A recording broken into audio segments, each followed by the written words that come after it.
السلام عليكم يا ابن عمي. فيلم النهاردة فاخر من الآخر. فيلمنا بيبدأ مع سرابي، وسرابي بتكون أم سيمبا وزوجة الملك مفاسا وملكة أرض العزة، وكلنا عارفين مين هي سرابي، ولكن محدش يعرف قصتها واللي حصل لها بعد ما سيمبا بقى الملك. من فترة بعيدة كان هناك أسدان وكانوا ملوك أرض دنيا، وهما كيابو وأكيلي، وهما بيكونوا أول ملوك لأرض دنيا. وأرض دنيا بتكون بعيدة جدا عن أرض العزة، وكانت أرض دنيا مكان آمن وصالح للعيش فيه، ومكانش فيه ضباع، وكل الحيوانات كانوا بيعيشوا مع بعض في سلام تام. وفي يوم من الأيام بينجب كابو وكيلي شبل صغير، ودي كانت أهم لحظة في أرض دنيا، لأن ده كان أول مولود يولد، وكانت الشبلة دي هي سرابي، وتم استقبالها بحب من جميع الحيوانات، وكانت كل الحيوانات بتهتف وتصيح. وكانت سرابي عايشة عيشة حلوة مع أبوها وأمها، وكانت هتبقى ملكة المستقبل. وفي الوقت ده بتتولد شبلة تاني وبيكون اسمها سيرافينا، وهنا سرابي بتتصاحب على سيرافينا وبيحبوا بعض جدا لأنهم كانوا شبلتين في المملكة كلها. وفي يوم مشؤوم بيحصل هجوم من الضباع على المملكة كلها، وبتكون أعداد الضباع كتيرة جدا، وهنا الأسود بيتدخلوا وبيدافعوا عن مملكتهم. والملكة الأم بتخبي سرابي وسيرافينا في كهف آمن، وبتيجي الملكة التانية بتقول لهم يهربوا من هنا بسرعة، وكمان بتقول لهم إنهم لازم يلاقوا مكان تاني بسرعة. وقالت لسرابي إننا هنكون بخير بعد ما نقضي على الضباع. وهنا سرابي بتكون حزينة جدا لأنها هتغادر أرض دنيا، ولكن صاحبتها سيرافينا بتشجعها، وبيبدأوا هما الاتنين بالجر، وبيكون عندهم أمل إن هما يلاقوا حد يحميهم، ويمشوا كتير ويلاقوا صحراء وبيعبروها، ويقرروا إن هما يستقروا في غابة كام يوم علشان يستريحوا. وبعد مشوار طويل من السفر بيشوفوا أرض خضراء ومليانة حيوانات، وبتكون جميلة جدا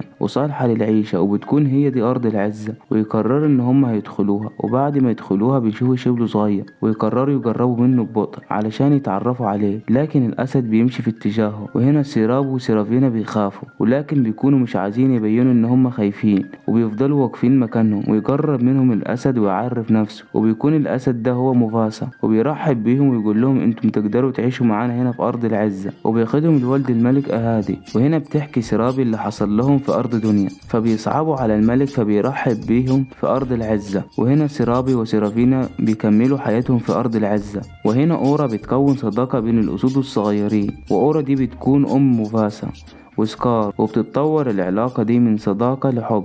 واللي ما يعرفوش مفاسا ان اخوه سكار بيحب سرابي، وهنا مفاسا بيكون هيتجنن، فبيتحولوا الاخوة الى اعداء. وهنا سيرافينا اتعرفت على اسد تاني وبقوا اصدقاء، وسرابي وسكار كانوا مع بعض دايما، وكانوا بيتعلموا من بعض كل حاجة. وفي يوم من الايام بيموت الملك اهادي، وبكده مفاسا وسرابي ملوك ارض العزة بعد ما رحل سكار في الظلام وحاول ان هو يسيطر على حقده لمفاسا. وهنا سكار اعتمد على الضباع وبقى زعيمها على امل ان هو يحل مكان اخوه. وفي يوم من الأيام وبعد أشهر قليلة يولد أول شبل لمفاسا، وهو سيمبا. وكان سيمبا الأمير والملك المستقبلي لأرض العزة، وكانت سرابي موجودة دايما في ظهره، وكانت بتساعده في أصعب اللحظات، وكمان علمته نفس الأشياء اللي اتعلمتها وهي صغيرة. واستمرت الصداقة بين سرابي وسرافينا زي ما هي طول السنين دي كلها، لأن سرافينا برضه بقت أم وأنجبت نانا رفيقة العرش المستقبلية للشبل الصغير سيمبا. واستمر السلام وما كانش فيه أي مشاكل لحد يوم موت الأسد مفاسا، وفي نفس اليوم اختفى فيه سيمبا. وهنا سكار بيكذب على سيرابي وكل الأسود، واستولى على العرش ليحل محل أخوه مفاسا، وبقى الملك الجديد. وهنا سيرابي بتعرف إن كل اللي جاي مش خير، وهتبقى أسود سنوات حياتها. لكن سيرابي ما استسلمتش لإسكار، وبحثت عن سيمبا لشهور كتيرة مع صديقتها المقربة سيرافينا، لحد ما بقى مستحيل التحرك داخل وخارج أرض العزة من غير ما يتم مراقبتها من الضباع. وكانوا بيبلغوا سكار طبعا، واعتبرت سيمبا ميت. ومع مرور السنين بقى الحال في أرض العزة سيء جدا. وهنا سرابي عرفت إن مفيش أمل للهروب، ولا حتى هتعرف تستخدم سلطتها كملكة سابقة لأرض العزة. وكانت سرابي عارفة إن الحرب بين الخير والشر عمره ما هينتهي. واستمرت هي وصديقتها سيرافينا من الحصول على الطعام لبقية الأسود في أرض العزة، وفضلوا عايشين بقية حياتهم في الظلم ده. وكان مصير أرض العزة محكوم عليه بالظلم لحد ما حصل اللي كان غير متوقع. وجاء شخص من الحدود المظلمة لأرض العزة، وكان الشخص ده هو سيمبا اللي كانوا فاكرينه مات.